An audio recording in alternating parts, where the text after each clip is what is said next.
Every great story begins with a protagonist who doesn't just face a conflict, but a struggle within that they must overcome.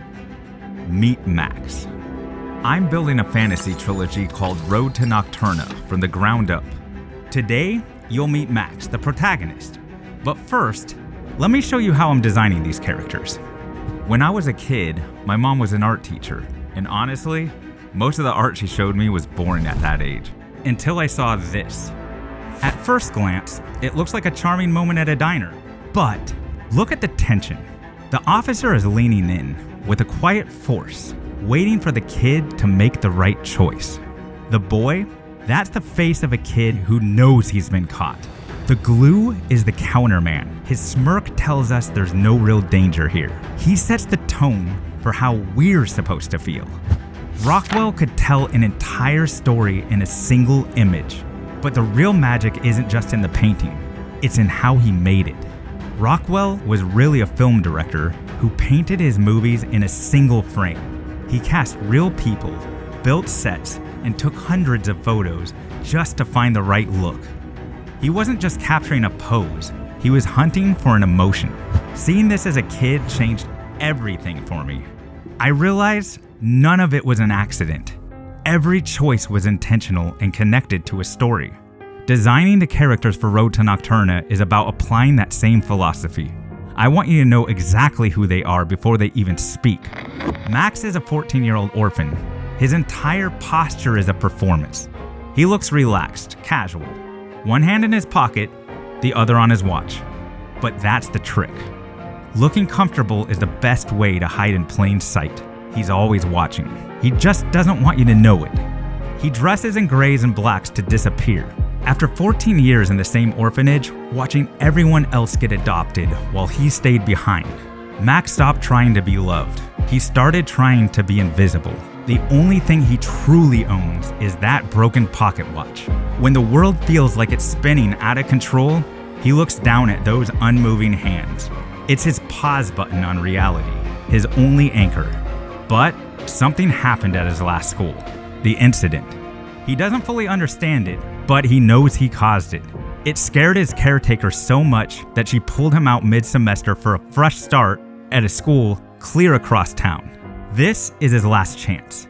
One more accident and the life he's faking is all over.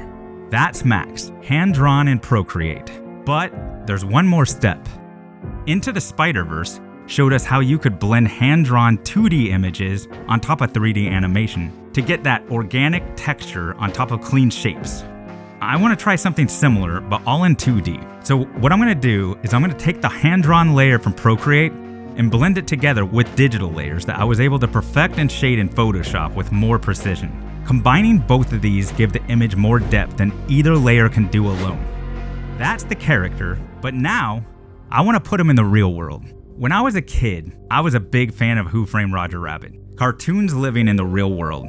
I'd never seen anything like it when it was released in 1988. Between Zemeckis, Spielberg, and Lucas, they really defined my childhood in the 80s and the 90s. These are the movies that made me want to move to LA as soon as I could in the early 2000s.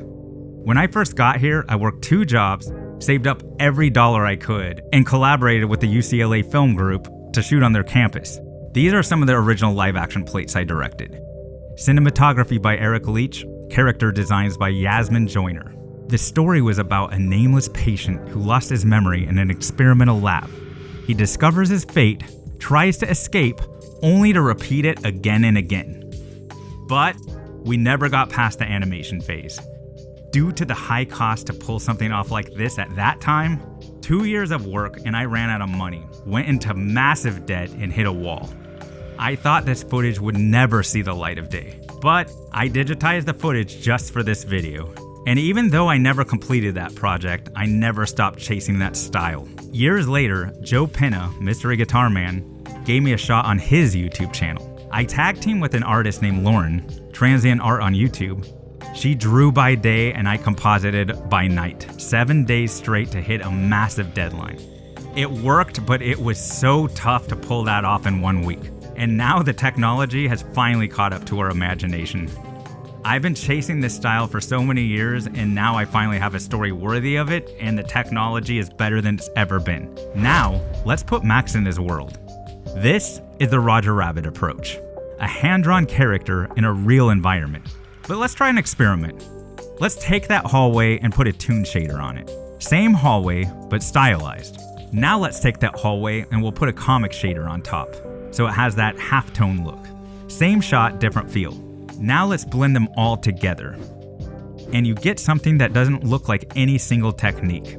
This is his world, for now. Let's look closer. The full body shows how Max moves, but the portrait, this is where we'll see what Max is hiding. When I design a face, I'm looking for the tension between the expression and the truth. As I ink these outlines, you can start to see his expression take shape. Look at that half smile. That's not happiness, it's a performance. It's Max showing you exactly what he wants you to see. The eyes are the tell. He's not looking away, he's studying you. That raised eyebrow, he's already figured out what you're gonna say next. It works on almost everyone. For Max, manipulation isn't a choice, it's his armor. He controls the conversation, the outcome, and the room, because if he loses control, something bad might happen. And the last time, it did, and it came from him. But underneath, he's not a villain. He's just a kid who wants answers. Why was I left? Why am I different? Why does everyone treat me like I'm dangerous? He's convinced himself he doesn't deserve the answers, but he's never stopped looking for them. This belief that vulnerability is weakness has kept him safe so far, but now it's starting to cost him. Max's journey is about learning what real strength actually looks like, and it's gonna hurt. That's Max, the face he shows to the world, and the secrets he's keeping from it. But there's one last step. Time to put Max in the glass box.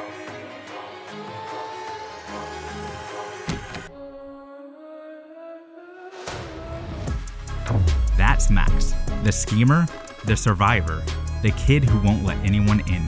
But in the next video, you're gonna meet the one person who's going to change everything for him. Her name is Aylin, and she's going to change everything Max thinks he knows. And if you want the full story behind this project and why I'm doing it this way, check out my last video. Links right now.